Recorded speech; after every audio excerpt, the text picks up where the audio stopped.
গপ্পের গাড়ি নিবেদিত আজকের গপ্প। লেখক হরিনারায়ণ চট্টোপাধ্যায়ের লেখা ভুতুড়ে রাত। গল্প পাঠে অনুপম, সূত্রধর Subhadeep, poster designing, sound designing এবং প্রোডাকশনে অর্ণব। শুরু হচ্ছে আজকের গপ্প ভুতুড়ে রাত।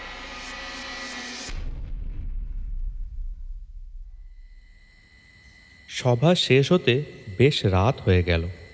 আমার যে বাড়িতে রাত্রে থাকা ঠিক হয়েছে সেটা শহরের বাইরে, ডাক বাংলোয়। কর্মকর্তাদের একজন মোটরে আমাকে পৌঁছে দিয়ে গেলেন, কিন্তু পথে বিপত্তি।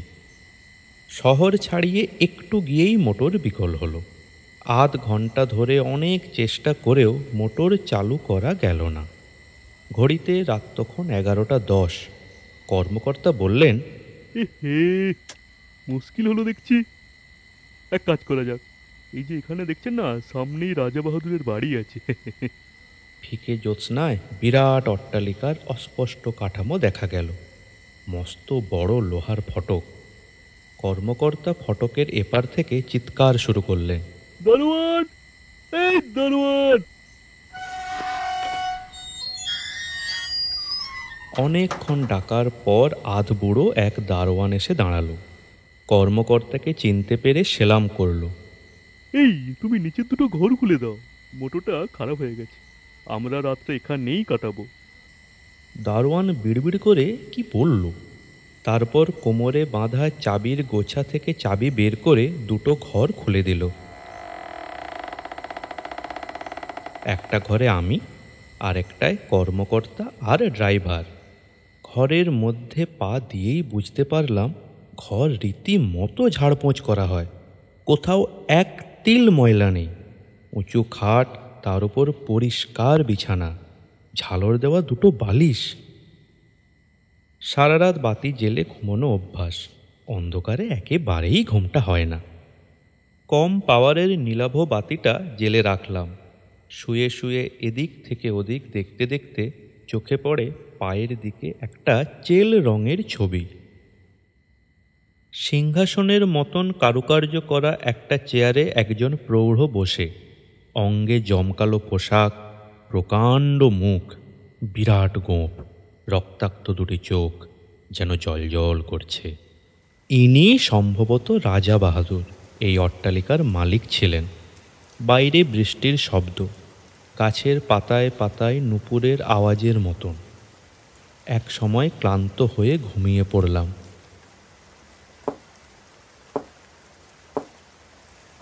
ঘুমের মধ্যে শব্দ কানে এলো। প্রথমে মনে হলো ঝড়ের বেগে জানালার পাল্লা কাঁপছে, তারপর মনে হলো কে যেন দরজায় ধাক্কা দিচ্ছে। এত রাত্রে কে দরজা ঠেলছে? তবে কি কোনো কারণে কর্মকর্তা কিংবা ড্রাইভার ডাকছে? দুহাতে চোখ রগড়ে উঠে বসলাম। না, যেদিকে দরজা, শব্দটা তো সেদিক থেকে আসছে না। ফিরতেই সারা শরীর কেঁপে উঠল। আমি ভীরু, এমন বদনাম কেউ দেবে না, কিন্তু চোখের সামনে এমন দৃশ্যকে অস্বীকারই বা করি কি করে? ছবির ফ্রেমটুকু রয়েছে, রাজা বাহাদুর নেই। ছবির নিচে রাজা বাহাদুর বসে আছে, এক পোশাক, এক ভঙ্গি, নিশ্চল, নিথর, তবু হাতের মোষের শিঙের ছড়িটা মেঝের উপর ঠুকছেন।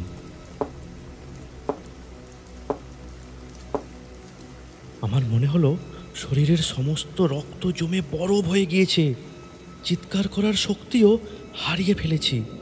চুপচাপ রইলাম। বাইরে ঝড়ের গতি আরো উদ্দাম। হঠাৎ এক সময় শব্দ করে দরজা খুলে গেল। হাওয়ার ঝলকের সঙ্গে দীর্ঘ ক্রিস চেহারার একজন ঘরের মধ্যে এসে ঢুকল। এগিয়ে আস্তে আস্তে দেখতে পেলাম লোকটার খালি গা আর ময়লা ধুতি, হাঁটুর উপর তোলা, মাথায় মোটা টিকি। এদেশের চাষাভুষো লোক বলেই মনে হলো। লোকটা রাজা বাহাদুরের সামনে গিয়ে দাঁড়াতেই ভ্রুকুটি ফুটে উঠল। হ্যাঁ, আমি ঠাকুর প্রসাদ।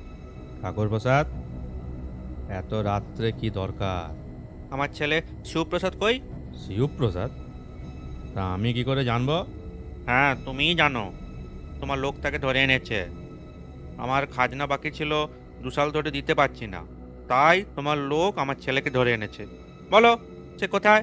মনে হলো রাজা বাহাদুর যেন একটু অস্বস্তি বোধ করলেন।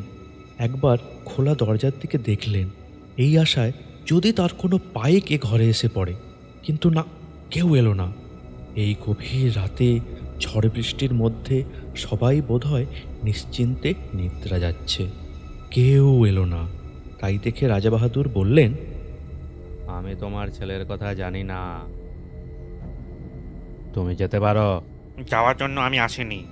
ঠাকুর প্রসাদের গলায় যেন সিংহ গর্জনের সুর। তার মানে? আর মানে? আমি প্রথমে ভাবলাম বুঝি বিদ্যুৎ চমকালো। না, বিদ্যুৎ নয়।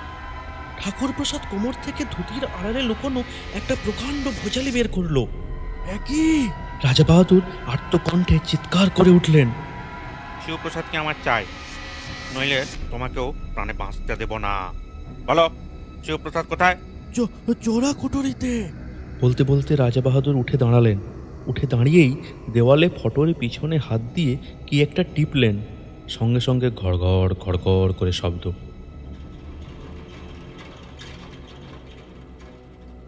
রাজা বাহাদুর সেই দিকে আঙুল দেখিয়ে বললেন, ওই যে চোরা কুঠুরি, ওইখানেই তোমার ছেলে আছে। ঠাকুর প্রসাদ যেভাবে নেমে গেল মনে হলো সিঁড়ি আছে। একটু পরেই একটা আর্তনাদ শোনা গেল। না! ঠাকুর প্রসাদ উপরে উঠে এলো। তার কোলে মরা ছেলে। শিবপ্রসাদ, শিবপ্রসাদ বাপ আমার। তার কান্নার শব্দে আমার বুকের ভিতরটা কেঁপে উঠল। মরা ছেলেকে মেঝের উপর নামিয়ে রেখে ঠাকুর প্রসাদ সোজা হয়ে রাজা বাহাদুরের মুখোমুখি দাঁড়ালো। বজ্র গর্জনে বলল, আর নয়, তোমার অত্যাচার অনেক সহ্য করেছি, এইবারে প্রতিশোধ নেব।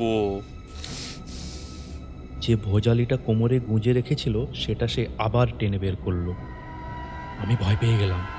এখনই আমার চোখের সামনে একটা খুনোখুনি হয়ে যাবে ভেবে চিৎকার করে উঠলাম। কি আশ্চর্য, গলা দিয়ে একটুও স্বর বের হলো না। রাজা বাহাদুর চেঁচালেন, রামলোচন, পিয়ারিলা! ঠাকুর প্রসাদ জোরে হেসে বললেন, কেউ আসবে না, সবাই যাত্রা শুনতে গেছে, সেই খবর পেয়েই আমি এসেছি।